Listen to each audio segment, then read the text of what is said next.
அப்ப வீரப்ப பெட்டி இருக்கு. யாரா என்னடா பண்றீங்க? உளவுத்துறையாடா நீங்க? ஏங்க எங்க மூணு மூஞ்சி பார்த்தா உளவுத்துறை மாதிரி தெரியுது. நாங்க உளவுத்துறை படத்தை கூட பார்த்தது இல்லைங்க. அது இல்லைங்க, இந்த காட்டுக்குள்ள வீரப்ப பணத்தை வீரப்ப பணம் சொன்னாங்க, அதை எடுத்து போலாம்னு வந்தோம்ங்க. பணம் கிடைச்சா என்னடா பண்ணுவீங்க? அது வாங்க நான் இதை வாங்குவாங்க. இத நானு இவங்களை கல்யாணம் பண்ணுவாங்க. நமக்கு பெருச ஆசையில ஒண்ணு கிடையாதுங்க. இவன் கட்டப்பட கொண்டாடி தள்ளிட்டு போய் வாங்க போற வீட்டுல வச்சு குடும்பம் நடத்துவனுங்க. நீயே கவர்மெண்ட் ப்ராப்பர்ட்டி பார்லிமெண்ட் வாங்குவ, நீ அமிதாப் பச்சன் மருமகளே. சூர்யா, இவனுங்க யாரு மூஞ்சும் சரியில்லை, போய் நாய் வண்டியில ஏத்துறா.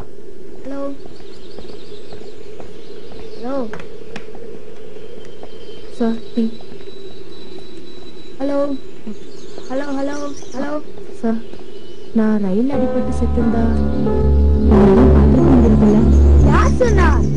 நீங்க அவையே வந்தாவது அங்கிக்கு டீ கொடுத்துருப்பீங்க. போடா போ.